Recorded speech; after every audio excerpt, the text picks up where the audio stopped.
Hello friends, hi, welcome back to my channel. मैं हूं मीनाक्षी राठौड़ और आज आप लोगों का वेलकम है मेरे एक नए व्लॉग के अंदर। तो ये व्लॉग पर्टिकुलर किसी एक चीज़ के लिए नहीं है, इसमें कुछ एक अपडेट्स होंगी जो कि मैं आपको देती हूँ। तो मेरी फर्स्ट अपडेट ये है कि जैसे कि आप लोगों को पता ही है कि मुझे स्टोन का प्रॉब्लम है और एट ए टाइम वो बहुत ज़्यादा हो गया है। तो जो लास्ट उसका ऑप्शन डॉक्टर ने, मैंने आपको पहले बताया था कि लास्ट ऑप्शन सिजेरियन ही होगा, सर्जरी मुझे करवानी ही होगी। तो उसका रीज़न ये था कि मैं थोड़ा डिले कर रही थी। मैं सोच रही थी कि नेचुरल चीज़ों से ही ये हो जाए और उसमें इंप्रूवमेंट भी था। रिसेंटली मैंने इसका जो सोनोग्राफी है वो करवाया था आफ्टर 4 मंथ्स, तो उसके अंदर कुछ इंप्रूवमेंट थे। बट चीज़ ये है कि इंप्रूवमेंट हैं और प्रॉपर पूरा सब कुछ ठीक होने के लिए उसको अच्छा खासा टाइम मुझे देना पड़ेगा। एटलीस्ट 6 मंथ तो मिनिमम देने ही पड़ेंगे मुझे। और 6 मंथ के बाद भी अगर मेरी ये प्रॉब्लम सॉल्व हो जाती है तो उसकी कोई गारंटी नहीं है कि वापस ये प्रॉब्लम नहीं होगी, क्योंकि स्टोन एक ऐसी चीज़ है कि एक बार क्लियर होने के बाद भी किसी भी टाइम दोबारा रिपीट हो सकता है। तो वो चीज़ सोच के फिर मुझे लगा कि बाद में करवाना पड़े तो इससे अच्छा भी करवा लेते हैं, क्योंकि डेली डेली का जो पेन होता है वो और खुद को इस कंडीशन में देखना, तो फिर भी चलो ठीक है, खुद के लिए ओके होता है, कर लेते हैं एक बार। बट जब फैमिली के बाकी मेंबर्स आपको इस कंडीशन में देखते हैं तो वो बिल्कुल भी नहीं सहन कर पाते। तो उन सब चीज़ों को देखते हुए मैंने फाइनल डिसीजन किया कि ओके, मैं सर्जरी करवा लेती हूँ। बट अब रीज़न, सर्जरी तो ओके हो गई, लेकिन सर्जरी के लिए डॉक्टर का ये था कि जितना जल्दी हो करवा लो, बेस्ट है। और आगे भी मुझे लग रहा था कि जब करवानी है तो डिले करने का कोई सेंस नहीं निकलता, तो इसीलिए मैंने सोचा कि ठीक है, करवा लेते हैं। तो ये तो फाइनल हो गया था कि सर्जरी करवानी है। अब अटक यहाँ रहे थे हम लोग कि सर्जरी करवाने के बाद में जो एक ठीक है, आप मेरा जो अगर सर्जरी होती है तो जो मेरा गॉल ब्लैडर है वो ही निकाल दिया जाएगा। तो उसके लिए मुझे कुछ टाइम चाहिएगा, एटलीस्ट 1 मंथ का रेस्ट तो मुझे चाहिएगा ही, क्योंकि उस टाइम जो स्टिचेस वगैरह आएंगे करेंगे उसके चक्कर में मुझे रेस्ट चाहिएगा ऑलमोस्ट बॉडी को। तो जो अगर मैं रेस्ट करती हूँ तो मेरी जो फैमिली है, हस्बैंड है, बेबी है, तो उनकी टेक केयर कौन करेगा और मेरी कौन करेगा। तो यहाँ और दूसरी चीज़ कि इस टाइम अगर मैं किसी को बुलाती हूँ मेरे पास रहने के लिए तो वो भी पॉसिबल नहीं है, क्योंकि फेस्टिव सीज़न आ रहा है। तो त्यौहार पे सब अपने घर रहना पसंद करते हैं और ऐसे टाइम में किसी को बुलाना सेफ़ भी नहीं है, और उनके लिए भी सेफ़ नहीं है, मेरे लिए भी सेफ़ नहीं है, और त्यौहार पे किसी को बुलाना सही भी नहीं है।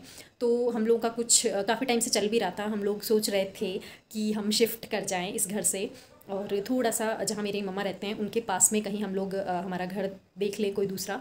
तो वहाँ मुझे काफ़ी टाइम से मैं देख भी रही थी, बट मुझे कुछ ऐसा नहीं मिल रहा था जो मेरे सूटेबल हो, और जो मिल रहे थे तो वो आउट ऑफ बजट मिल रहे थे, तो मैंने इतना इंटरेस्ट नहीं लिया। बट अभी एकदम से लगा कि नहीं, उसकी ज़रूरत है, क्योंकि एक लंबे टाइम के लिए ऑलमोस्ट एटलीस्ट 1 मंथ का तो मुझे रेस्ट चाहिएगा। तो उस टाइम मेरे पास कौन होगा? अगर मामा होंगे तो वहाँ वो पास में ही मुझे टेक केयर कर लेंगे, और एक लंबे टाइम तक कर लेंगे, 1 मंथ ही नहीं, अगर मुझे लंबे टाइम के लिए भी चाहिएगा तो वो मेरी टेक केयर कर लेंगे। तो इस वजह से फिर हम लोगों ने डिसाइड किया कि हम लोग शिफ्ट कर लेते हैं जल्दी।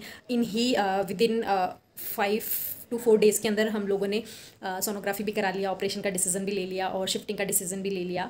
और शिफ्टिंग में हम लोगों ने बहुत से जो फ्लैट्स वगैरह हैं, घर वगैरह हैं, देखे। बट रीज़न ये है कि मम्मी के उधर फ्लैट सिस्टम बहुत कम है, इंडिविजुअल घर मिलते हैं। तो इंडिविजुअल घर भी छोटे नहीं मिलते, बहुत बड़े मिलते हैं, जिनमें जो लैंड ओनर है वो साथ में रहते हैं। तो वो हम लोग के लिए कंफर्टेबल नहीं था, हम लोग को फ्लैट ही चाहिए था। तो जो हमें चाहिए था 2 BHK वो हमें नहीं मिला। फाइनली हम लोगों ने एक 1 BHK है वो फाइनल किया है।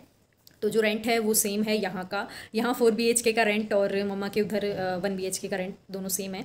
तो रेंट में तो कुछ चेंज नहीं आया, बस इतना है कि जो हस्बैंड का ऑफिस है वो थोड़ा सा पास हो जाएगा, मामा भी पास हो जाएंगे, तो ठीक है, कुछ चीज़ें हैं जो मैनेज हो जाएंगी। बाकी थोड़ा सा मेरे लिए कंजस्टेड हो जाएगा 4 BHK से एकदम से 1 BHK में जाना। तो देखते हैं कैसे मैनेज करते हैं। तो आज का जो डे है, आज है 15 अक्टूबर। तो आज हम लोगों का फाइनल हो गया है, जो हम लोगों को लेना था फ्लैट वो हम लोगों ने फाइनल कर दिया है, और जो डाउन पेमेंट और एडवांस वगैरह है वो सब हो गया है।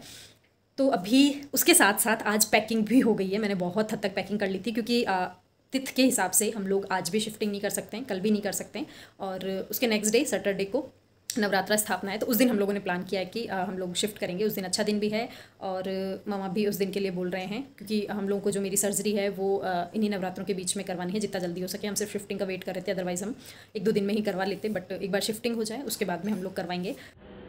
तो ये नेक्स्ट वीक का व्लॉग है, जिसमें मैं घर गई थी, जो मैंने नया फ्लैट लिया है वहाँ गई थी। तो ये है वो नया फ्लैट, ये 1 BHK है। एंट्री करते ही लेफ्ट हैंड साइड में यहाँ एक हॉल है, और हॉल ना ज़्यादा छोटा है ना बहुत ज़्यादा बड़ा है, क्वाइट सफिशिएंट है हम लोगों के लिए। और हॉल में ही ओपन किचन है, जो कि इनफ है, देखा जाए तो ठीक है, बहुत ज़्यादा छोटी नहीं कहेंगे। 1 BHK के अकॉर्डिंग ये फ्लैट इनफ है, बड़ा ही है, 1 BHK का जैसा नहीं है, थोड़ा सा स्पेसफुल है ये। तो हॉल के अंदर ही एक लेट बाथ है जो कि कंबाइंड है, और साथ ही में उसी के लगता हुआ एक बेडरूम है। तो यहाँ हम लोग सफाई करने गए थे उस दिन 16 अक्टूबर को। तो ये है रूम, और मैं ऊपर अच्छी खासी फोर सीलिंग वगैरह है, लाइटिंग वगैरह अच्छी है। और रूम के अटैच में ही बैक साइड के अंदर यहाँ पे एक बहुत अच्छी बड़ी साइज की बालकनी है। तो यही एक प्लस पॉइंट था जिसमें मैंने एग्री कर दिया था इस फ्लैट के लिए। और पीछे फ्लाईओवर जा रहा है। तो यही है, और बाकी अपडेट्स के लिए आप नेक्स्ट वीडियो जरूर देखिएगा।